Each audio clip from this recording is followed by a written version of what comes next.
तो बेटी क्या कम है क्या किसी से? ये तो मानने की बात होती है। अरे वही संतान है, वही बेटा वही बेटी, लेकिन हम संसारी हैं। ज्ञान तो बहुत है, लेकिन बस समझने के लिए थोड़ा सा शक्ति चाहिए, ताकत चाहिए। और वो ताकत और शक्ति कहाँ से आएगी जानते हो? मात्र भगवान के नाम से। और ताकत कहीं से नहीं आने वाली। सुनेंगे, अकेली पीट देंगे, वाहवाही कर देंगे, लेकिन करेंगे वही जो करते आ रहे हैं। आज इस प्रकार से भगवान ने उन राजकुमारियों को वहां से छुटकारा दिलाया। आज भगवान के सामने जब उन राजकुमारियों ने इस बात को रखा तो भगवान बोले, तो मैं जानता हूं तुम्हारे पास दो रास्ते हैं। बोले क्या?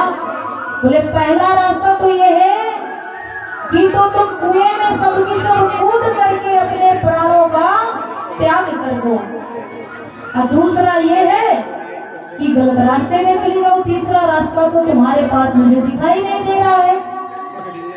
आज समस्त राजकुमारियां हाथ जोड़ करके सिर नीचे किए हुए खड़ी है। कन्हैया ने कहा, सुनो एक रास्ता मैं बताता हूँ, अगर आप लोगों को अच्छा लगे, आप लोगों का मन हो तो आप उस रास्ता में चल सकती हैं। क्या? बोले आप सबसे मैं ब्याह करना चाहता हूँ। अब बताइए, कृष्ण जिसे पति रूप में मिल रहा हो तो फिर काहे की कमी? भगवान ने उसी समय उसी क्षण 16,100 राजकुमारियों के साथ एक ही मुहूर्त में एक ही समय में ब्याह किया। तो कितनी हो गई? 16,108। हमारे कन्हैया के अगर कोई पूछे कितने ब्याह हुए तो 16,108। इस प्रकार से सुखदेव जी महाराज राजा परीक्षित को भगवान के ब्याह का दर्शन करवाया, कथा श्रवण करवाई। आज राजा परीक्षित गदगद हो रहे हैं। आज सुखदेव जी महाराज ने कहा, सुनो राजन, इस मृत्यु लोक में जितने भी हैं प्राणी, जीव जंतु नहीं, प्राणी, मनुष्य देहधारी, उन पर 3 प्रकार का ऋण होता ही होता है। ऋण जानते हो किसको कहते हैं? हाँ? कर्ज को। जब हमसे किसी ने पैसा लिया हो तो कर्ज, हमने लिया हो तो कर्ज। और कहते हैं कर्ज मर्ज फर्ज, बहुत जल्दी जितनी जल्दी हो जाए उसको निपटा दो, और ये बढ़ता ही रहता है। अगर किसी से कर्ज लेंगे तो ब्याज कितनी पड़ती है ना। अब कोई मर्ज हो जाए छोटा सा, और अगर हम लापरवाही करते हैं, टाइम पे डॉक्टर के पास ना जाए तो कितनी बड़ी बीमारी का रूप धारण कर ले, कुछ पता है? उसी प्रकार फर्ज, जिसका जो फर्ज है, जिसके प्रति अपना फटीफट फर्ज पूरा करो, क्योंकि इनमें तीनों चीजों में ब्याज लगता है। आज भगवान ने शुक्राचार्य महाराज ने राजा परीक्षित को कहा, 3 प्रकार का ऋण हर प्राणी पर होता है। बोले कौन कौन सा? बोले पहला होता है देव ऋण। देव जानते हो किसको कहते हैं? देवताओं? कौन से देवताओं को? देव कहते हैं जो हम स्वयं दर्शन करते हैं। चंद्र देव, सूर्य देव, पवन देव, अग्नि देव, हाँ दर्शन करते हैं ना, इनका भी ऋण है। अब आप लोग कहोगे कि हम तो ना गए इनके यहाँ कर्ज ले रहे, है ना? भी सही, कहाँ गए हैं, लेकिन कर्ज है। अगर भुवन भास्कर सूर्य नारायण भगवान 4 दिन ना निकले, 4 दिन की छोड़ो, अगर 1 दिन ना निकले तो क्या हालत हो जाएगी इस दुनिया की, सोच करके देखो। हाँ, तो ऋण है कि नहीं है? कोई उन्हें जब देता हो चाहे ना देता हो, कोई हाथ जोड़ता हो चाहे ना जोड़ता हो, लेकिन वो सबको एक बराबर धूप देते हैं, उजाला देते हैं, प्रकाश देते हैं। चंद्रमा भी ऐसे ही, अगर पवन बहेगी तो सबको हवा लगेगी। इस प्रकार से देवताओं का ऋण है हम लोगों के ऊपर। अरे कैसे उतरेगा? जो कोई कभी गौर नहीं करता तो फिर वो पंडितों के पास में पत्रा दिखवाता ही घूमता है। हाँ, क्योंकि देवी देवता हैं, सबका कर्ज है भैया, अपना अपना वसूली करने तो आएंगे। तो जाएंगे हम पंडित जी महाराज के पास, जाना भी चाहिए, कभी कभी पूजा पाठ करवाना भी चाहिए। तो वो सीधे बता देते हैं पितृदोष होता है ना, यही कारण है। क्योंकि जो ऋण है हमारे ऊपर, देव ऋण कैसे चुकता होगा? अगर हम नहा धो करके सूर्य देवता को एक लोटा जल दे दे, क्या बुराई है बताओ? क्या जीएसटी कटेगी? हाँ, तो देव ऋण से हम मुक्त हो जाते हैं। दूसरा होता है पितृ ऋण, जिसमें पितृ देवता हमें नाराज हो जाते हैं। अब आप कहोगे पितरों ने हमें क्या दिया है? तो पितृ कहते किसको है? हमारे जो पूर्वज होते हैं उन्हीं का तो काम बनाते हैं ना, वही हमारे पितृ देवता हैं। जब टाइम टाइम पे हम उनकी पूजा अर्चना वंदना उनका नाम लेते रहते हैं तो हमें परेशान नहीं करते, क्योंकि उन्होंने भी हमें दे रखा है। अरे धन दौलत तो दिया ही दिया, चलो धन दौलत तो माना आप कहीं और से कमा लेंगे, लेकिन जो हमें वो सर नाम दे करके गए, सर नेम, हाँ, कि भैया तू जाट है, तू बामन है, तू बढ़िया है, तू ये है, तू वो है, ये पूर्वजों ने ही तो दिया, पितरों ने ही तो दिया। जब भी तो हम कहते हैं हम भैया ब्राह्मण है, हम भैया फलाने हैं, हम ढिकाने हैं, यही तो है, ये उनका ऋण है। अगर बीच बीच में हम उनका नाम लेते रहें, उनका ध्यान करते रहें, तो सत्य समझना हमारे पितर कभी भी नाराज नहीं हो सकते। अरे साल 6 महीना में कभी पूजा पाठ कर लो, अक्षय में बैठ करके अपना नाम जप करो, जोत जलाओ, प्रसाद बांट दो, क्या जा रहा है? और तीसरा ऋण होता है ऋषि ऋण। तो आप कहोगे कि हमने तो बाबाओं से कुछ लिया ही नहीं, हाँ, संतों से तो हमने कुछ लिया नहीं, लिया है उनसे भी। क्यों? ये जो ग्रंथ आज हम सुन रहे हैं, सुना रहे हैं, ये किसकी देन है? महापुरुषों की, संतों की। अगर ये ग्रंथ ना होते तो हमें कैसे पता चलता कि हमें कैसे चलना है, हमारा धर्म क्या है, हमें कैसे उठना है, कैसे बैठना है, कैसे परमात्मा का नाम लेना है? ये हमें कौन सिखाता है? ये ग्रंथ ही तो सिखाते हैं। इसलिए भैया ये 3 ऋण सबके ऊपर होते हैं। तो परमात्मा का नाम जपते हुए और जैसा बने प्रभु के राह में चलते हुए इन ऋणों को चुकता करते रहना चाहिए, पीछे नहीं हटना चाहिए। इस प्रकार से भगवान सुखदेव जी महाराज राजा परीक्षित को अनेकों प्रकार की लीलाएं सुनाते। बोले एक बार भगवान कृष्ण पहुंचे कहाँ? पांडवों के पास, हुआ कुंती के पास में। आज जब पहुंचे, हुआ कुंती बड़ी प्रसन्न हुई। आज भगवान ने कहा कि भैया युधिष्ठिर, भैया युधिष्ठिर, ये बताओ क्या तुम राष्ट्रीय यज्ञ करने को तैयार नहीं हो गया? अरे राष्ट्रीय यज्ञ करो, क्या समस्त राजा तुम्हारे पक्ष में नहीं? आज युधिष्ठिर जी ने कहा कि देखो सब राजा तो हमारे साथ है, हमारे पक्ष में है, लेकिन वही है पुराने वाला। बोले कौन? बोले जरासंध। ये जरासंध कौन था जानते हो? हाँ, भगवान कृष्ण का नाना और कंस का ससुर। ससुर जी थे कंस के। हाँ, बोले बस यही है जो हमारे पक्ष में नहीं। भगवान ने कहा उसकी चिंता मत करो। और भीम के हाथों द्वारा, भीम को तो जानते हो, हाँ, अर्जुन का भाई, अर्जुन और भीम और कन्हैया तीनों गए। आर्यन कन्हैया तो हमारे मीरा बिहारी हैं। चप्पल आज कन्हैया ने जरासंध से वचन करवा लिए, क्योंकि जरासंध ब्राह्मणों का बड़ा सम्मान करता था। इसका एक कारण है, जहाँ से हमें लाभ होता है हमारा विश्वास वहीं हो जाता है ना। माना कि हम खूब दुखी हैं, खूब, कितने सारे डॉक्टर वैद्य हमने बदल दिए, कोई आराम नहीं लगा। और एक मंदिर में गए, महाराज जी ने एक चुटकी भभूत दे दी और हम ठीक हो गए, तो गुणगान किसका गाएंगे? उस भभूत का। लेकिन सच्चाई ये नहीं है। सच्चाई ये है, ये समय चक्र है, घूमता रहता है। दुख के बाद सुख, सुख के बाद दुख, ये तो आना ही आना है। अगर आप खुशी हो, सुख के दिन चल रहे हैं, तो अब सोचो कि दुख, कुछ ना कुछ दुख होने वाला है, आने वाला है। और जब दुख का समय हो तो ये मानो कि अब ये जाकर के खुशियों के दिन आने वाले हैं। अब अगर इन दोनों चक्रों से बचना है तो एक हो जाइए, सब हो जाइए, और बस यही भाव बनाइए, प्रभु दुख भी तो तेरा है, सुख भी तो तेरा है। हाँ, तेरी मर्जी, जैसी तेरी मर्जी। तो हम परेशान नहीं होंगे, क्योंकि जिसे आना है वो आकर के ही रहता है। चाहे सुख हो चाहे दुख हो, ये हमारे ही कर्म है। आज आप जितने भी बैठे हो, सब कितने सुंदर हो, सबके घर में 2-2 पैसे का जुगाड़ है, हर तरीके से संपन्न हो, तो क्या मानते हो, इस जन्म का बोया हुआ खा रहे हो क्या? अरे नहीं, ये पिछली खेती है जो आज काट रहे हो।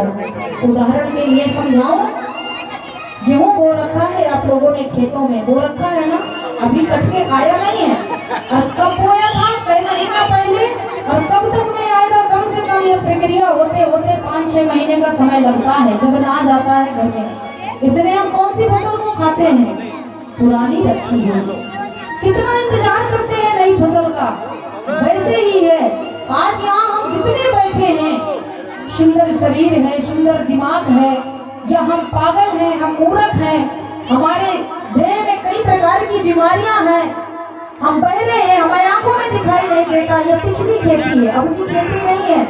इसलिए भैया इन 7 दिनों से यही समझाया गया है, इस बात को समझिए, अच्छे कर्म करिए, अच्छी खेती, जैसा बीज बोगे फसल वैसे ही तो तैयार होगी। पिछला जो करिया बढ़िया किया था जब तो मनुष्य देह मिली है, अब मनुष्य देह पाकर के भी अगर हम अपने आप को भूल जाएं तो फिर हमसे बड़ा मूर्ख तो कोई हो ही नहीं सकता। इस प्रकार से सुखदेव जी महाराज राजा परीक्षित को कथा सुना रहे हैं कि ब्राह्मणों को लेकर के जरासंध के मन में बड़ा भाव था, बड़ा आदर था, क्योंकि 17 बार कन्हैया ने जरासंध को हराया था। कितनी बार? 17 बार। 18वीं बार कन्हैया स्वयं हार गए थे, कूद गए थे समुद्र में, जाकर के द्वारिकापुरी का निर्माण किया था। इसका कारण है कि जरासंध नाम का जो राजा था उसने 11,000 ब्राह्मणों को पूजा में बैठाया। बोले पंडित जी महाराज ऐसा मंत्र जपो कि मैं कन्हैया पर विजय प्राप्त कर लूं।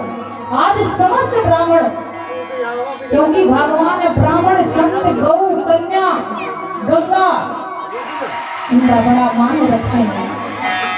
ब्राह्मणों ने प्रार्थना करी, हे प्रभु बड़ा दुष्ट राजा है ये, हमें सूली में चढ़ा देगा, इसलिए कृपा करके हमारी प्राण रक्षा करो। भगवान 18वीं बार जानबूझ के रण छोड़ करके भाग गए। और जब जाने लगे तो बंगाऊ ने कहा, अरे भैया दुनिया क्या कहेगी? अरे बोले दुनिया चोर कहती है, डाकू कहती है, माखन चोर को माखन चोर नहीं कहेंगे तो क्या कहेंगे? बोले दुनिया तो कई नामों से पुकारती है, एक नाम और जुड़ जाएगा, रण छोड़ करके भागे थे। आज वही जरासंध, जब ये कन्हैया और अर्जुन और भीम पहुंचे तो भगवान कृष्ण ने इससे वचन भरवाए। ब्राह्मण जान करके उसने वचन दे दिया और भीम के हाथों जरासंध का उद्धार करवाया। बोलिए वृंदावन बिहारी लाल की। इस प्रकार से अनेकों प्रकार की लीलाएं कन्हैया करते रहे। और एक बात और बताऊं, जब तक कन्हैया ब्रज में रहे कहीं भी वर्णन नहीं है, एक तस्वीर भी नहीं पाओगे कि भगवान ने कोई अस्त्र शस्त्र ग्रहण किया हो। जब तक ब्रज में रहे कहाँ अस्त्र ग्रहण किया है? पैरों में तो उन्होंने कड़ाऊ भी नहीं पहनी, जूती चप्पल भी नहीं पहनी। क्यों? क्योंकि ब्रज जो है वो प्रेम का प्रतीक है। जब तक भगवान ब्रज में रहे कभी कोई श्रृंगार वैसा नहीं किया राजसी, ग्वाल वालों के साथ में ग्वाल वाल ही बन करके रहे। तो ये जो लीलाएं करी तो जाकर के बाहर राजा बने, द्वारिका के राजा बने। आज जब जरासंध पक्ष में हो गया, उसका उद्धार कर दिया, उसका राज्य युधिष्ठिर के पक्ष में हो गया। आज भगवान ने एक शंख रखा। आज जब शंख रखा, युधिष्ठिर जी ने कहा इस शंख को क्यों रख दिया, इसका क्या मतलब है? बोले युधिष्ठिर भैया, जब तुम्हारा यज्ञ पूर्ण हो जाएगा तो ये शंख अपने आप बजने लग जाएगा, बज जाएगा, तो ये समझना कि यज्ञ पूर्ण हो गया। तो बोले ठीक है कन्हैया। आज युधिष्ठिर ने बड़ा सुंदर यज्ञ का आयोजन किया, सुंदर भंडारा करवाया। एक एक संत महापुरुष, एक भगत सब के सब आए और भोग पाया, भोजन किया, लेकिन शंख नहीं बजा। जब शंख नहीं बजा, गौर करना कि भगवान चाहे भक्त कहीं भी छुपा हो, अब भगवान अगर उसको उजागर करना चाहे तो उजागर कर ही देते हैं। हाँ, आज जब शंख नहीं बजा, युधिष्ठिर ने कहा लाला वो शंख तो बजा ही नहीं। बोले वो शंख नहीं बजा, इसका मतलब ये है कि कोई भक्त अभी भूखा है, वो आया नहीं। बोले कन्हैया हमने तो सबको बुला लिया। बोले नहीं, कोई संत कोई भक्त अभी भूखा है और वो डेली तुम्हारे द्वार पर आता है, तुमने उसको निमंत्रण नहीं दिया। बोले कन्हैया वो कौन है जो डेली आता है, हम जानते नहीं। बोले वही सोपच। सोपच जानते हो? सोपच वाल्मीकि, जो तुम्हारे यहाँ के झूठे पत्तल उठाता है, झाड़ू मारता है, बाहर द्वार की सफाई करता है। आज जैसे युधिष्ठिर जी ने सुना, बोले वो भगत है। बोले वो सबसे बड़ा भगत है, सबसे बड़ा मेरा वो लाडला भगत है। आज कन्हैया के आदेशानुसार अर्जुन और भीम ने सुंदर पालकी सजाई और सीधे पहुंचे। तो जैसे सुपच के घर पहुंचे और उसके अंदर घर में प्रवेश किया तो दोनों की आंखें खुली की खुली रह गई। वो एकांत में बैठ करके उसकी ऐसी परिस्थिति कि इतना रो रहा था, इतना, कभी वो रोए, कभी वो गाए, कभी वो नाचने लग जाए और नाचते नाचते कभी वो मूर्छा खा के गिर जाए और जब चेतना आए तो फिर नाचे फिर गाए। आज ये दृश्य देख करके, उसकी ऐसी स्थिति देख करके अर्जुन और भीम साष्टांग लेट गए। आज जैसे उस सुपच ने देखा, अरे बोले महाराज जीवन दाता आप ये क्या कर रहे हैं? हाँ, अरे मैं तो आप लोगों के झूठे पत्थर उठाता हूँ, आप मुझे प्रणाम कर रहे हो। आज अर्जुन और भीम ने कहा कि अब तुम्हारी चालाकी चलने वाली नहीं है, हम जान गए हैं कि आप हमारे कन्हैया के भगत हो और चलिए कन्हैया ने आपको बुलाया है। जब वो सुपच भगवान से क्रोधित हुआ, देखो हम झगड़ा भी कर लेते हैं भगवान से, कभी कभी गुस्सा भी करते हैं। हाँ, आज वो क्रोधित हुआ, क्रोध में भर करके कहता, अरे कन्हैया, अरे लाला, हे प्रभु ये बताओ क्या मैं तुमसे कुछ मांग रहा था? हाँ, अरे तुम्हारा नाम ही तो रटता, तुम्हारा भजन ही तो कर रहा था छुप करके, अब तुमने ये भी नहीं करने दिया। अरे उजागर करने की क्या आवश्यकता थी? मैंने पहले दिन ही कहा था इस गांव में भी कोई ऐसा भगत होगा, सच में होगा, जो छुप करके रोता होगा, भजन करता होगा, पागल होगा। हमारे महापुरुषों ने कहा है, बिन रोए किन पाइया प्रेम प्यारे मीत। अरे बिना रोए अपना प्रीतम कहाँ मिलने वाला है? कोई भगत ऐसा है आप लोगों के गांव में? पक्का है। आज लेकर के पहुंचे उस सुपच को, सबने बड़ा सम्मान किया, सुंदर आसन बिछाया गया और भगवान कृष्ण ने द्रौपदी को कहा, रसोई तुम तैयार करोगी। रसोई में जाकर के द्रौपदी ने एक एक भोग बनाए, 56 प्रकार के। जब थाल रखी गई तो उसने पता क्या किया, वाल्मीकि ने सारा व्यंजन एक जगह डाल लिया, सब एक दूसरे के ऊपर। और जैसे उसने पहला निवाला लिया तो द्रौपदी के मन में ये भाव आया कि आखिर है तो नीच ही, कोई राजा होता, कोई ऊंचे घराने का होता तो स्वाद ले करके खाता। और देख कैसे ऐसे कूड़ लिया, इतनी मेहनत करी। जब उसने भोजन भी कर लिया, शंख नहीं बजा, तो युधिष्ठिर जी ने कहा कि कन्हैया शंख तो अब तक नहीं बजा। बोले भक्त के प्रति अपराध बन गया है, बताओ ये अपराध किसने किया? सबसे पूछा गया, किसी ने कुछ नहीं जवाब दिया। सब हाथ जोड़ करके खड़े हैं, कन्हैया हमने तो कुछ नहीं किया। द्रौपदी का नंबर आया, बोले हाँ सखा, मैंने सोचा रात भर जाग करके मैंने इसके निमित्त भोजन बनाया, अलग अलग कटोरी और चम्मच लगाए और इसने एक में सारा एक जगह इकट्ठा करके और खा लिया। तो मेरे मन में भाव आया, आखिर है तो नीच ही। बोले कोई बात नहीं, मैं पूछता हूँ। बोले वाल्मीकि जी आपने ऐसा क्यों किया? अरे अलग अलग स्वाद ले करके खाते। आज सुपच वाल्मीकि ने कितना सुंदर जवाब दिया। बोले प्रभु, अरे स्वाद तो आप लेते हो, देखो भाव देखो उसका। बोले स्वाद तो आप लेते हो, हम तो आपका झूठन खाते हैं। हाँ, तो स्वाद आपने ले लिया और झूठन हमने पा लिया, आपका छोड़ा छाड़ा। भगवान ने द्रौपदी को इशारा किया कि प्रणाम कर। द्रौपदी साष्टांग लेट गई। उसी समय शंख इतनी